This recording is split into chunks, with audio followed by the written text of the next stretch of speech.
2020 में एक ऐसा टाइम था जब अरविंद अरोड़ा इंडिया के टॉप मोटिवेशनल स्पीकर में से एक हुआ करते थे। वहीं 2021 में ना वो कुछ ऐसी गलतियां कर देते हैं जिसकी वजह से लोग इनको दोगला और पागल तक कहने लग जाते हैं। और यही नहीं, एक फीमेल लॉयर ने तो इन पे FIR तक कर दी थी। अब जब तुम लोग ना इन सब का रीजन जानोगे ना तो तुम लोगों को अच्छे से समझ में आ जाए कि यूट्यूब कम्युनिटी में अब इनकी कोई रिस्पेक्ट क्यों नहीं करता है। अब देखो, अरविंद अरोड़ा ना स्टार्टिंग से ही कोई मोटिवेशनल स्पीकर तो थे नहीं। इन्होंने अपना career as a teacher start किया था, जहाँ वो अनअकैडमी और वेदांतु जैसे प्लेटफॉर्म पर ना बच्चों को केमिस्ट्री पढ़ाया करते थे। अब 2017 में ना वो ये सोचते हैं कि उन्हें खुद का एक चैनल खोल लिया जाए जहां पर वो बच्चों को मोटिवेट कर सकें। अब क्योंकि उनकी पहले से एक फेस वैल्यू थी तो ऑडियंस उनको ट्रस्ट करती थी, इसी वजह से उन्होंने 3 साल में ना 2020 तक 15 मिलियन सब्सक्राइबर कर लिए थे। अब सब कुछ ना सही ही जा रहा था कि लोगों ने उनके कंटेंट में कुछ ऐसा नोटिस किया जिसकी वजह से उनकी पूरी रेपुटेशन ही खराब हो गई। और जब इन सब में मिस्टर इंडियन हैकर इन्वॉल्व हो जाते हैं तो चीजें और खराब हो जाती हैं। पहले तुम लोग ये वीडियो देखो, फिर मैं आगे बताता हूँ। आप लोगों ने मूवीज में सुपर हीरो को तो प्लेन को लैंड कराते हुए और पैसेंजर्स की जान बचाते हुए देखा होगा, लेकिन रियल लाइफ में भी एक ऐसा इंसिडेंट हो गया जो किसी मूवी के स्टंट से कम नहीं था। ये बात है 2014 की, जब एक पैसेंजर प्लेन को लैंड करना था,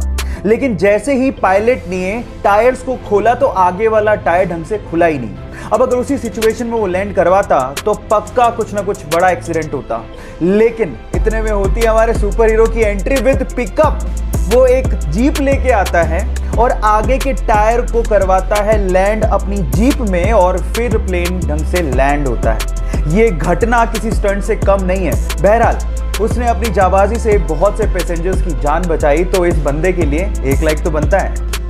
अब जो इस वीडियो में तुमने फैक्ट देखा है ना, वो एक्चुअली निसान कंपनी की एड है। और यार इस वीडियो को देखकर ना पहले मुझे भी ऐसा लगा कि ये सब कुछ रियल में हुआ होगा। और जब मिस्टर इंडियन हैकर इस वीडियो को देखते हैं ना तो उनसे रहा नहीं गया और वो कमेंट कर देते हैं, कांग्रेचुलेशंस, हम सब बेवकूफ बन गए क्या भाई, कुछ भी। अब ये सब देखने के बाद ना ऑडियंस इनको बहुत हेट देने लग जाती है। और यार मैंने इनकी बहुत सारी वीडियोस देखी ना जहां पर ये फैक्ट कम बता रहे हैं और मिस इन्फॉर्मेशन ज्यादा दे रहे हैं। अब ये बंदा ना यही नहीं रुकता है और 2023 में अपने कॉन्कर ऐप के पीछे लेकर ना शार्क टैंक पहुंच जाता है, जहां शार्क्स को इनका ऐप तो बहुत पसंद आया, बट जैसे ही शार्क्स इसकी फंडिंग के बारे में पूछते हैं तो फिर से अरविंद अरोड़ा अपनी ओवर स्मार्टनेस दिखाते हैं और बोल देते हैं कि मुझे शगुन का 1 रुपए चलेगा। आपकी आस क्या अरविंद, आप स्पेसिफाई कर दीजिए। पहला ऑफर तो ये है कि आप शगुन का 1 रुपया भी देंगे तो मुझे वो मंजूर है। आप घुमाइए मत बात को।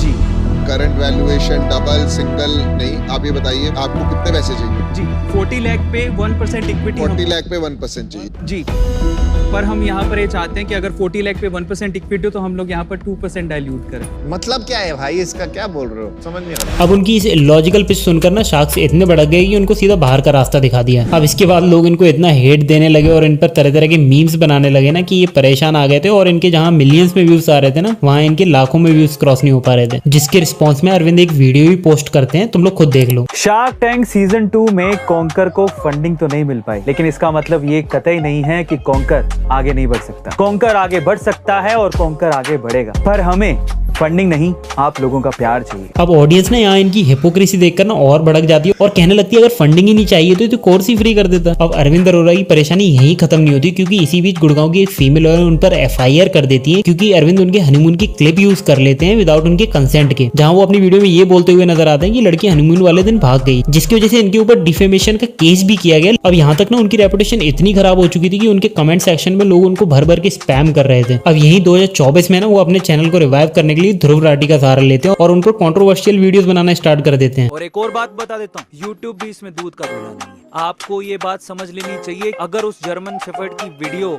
हर बार आपको दिखाई दे रही है, हर बार उसकी वीडियो में मिलियंस ऑफ व्यूज आ रहे हैं, तो उसके पीछे YouTube है और YouTube US का है और US कतई नहीं चाहता कि इंडिया में मोदी की सरकार बने। ये है सच्चाई। अब इस वीडियो को देखने के बाद ना उनका दाव उन पर खुद ही उल्टा पड़ गया और लोग उनको उल्टा ही ट्रोल करने लगे कि कैसी इलॉजिकल बातें कर रहा है, और लोग इनको एठू की जगह झाटू बोलने लगे। तुम लोग अरविंद अरोड़ा के बारे में क्या सोचते हो, कमेंट डाउन करके जरूर बताना।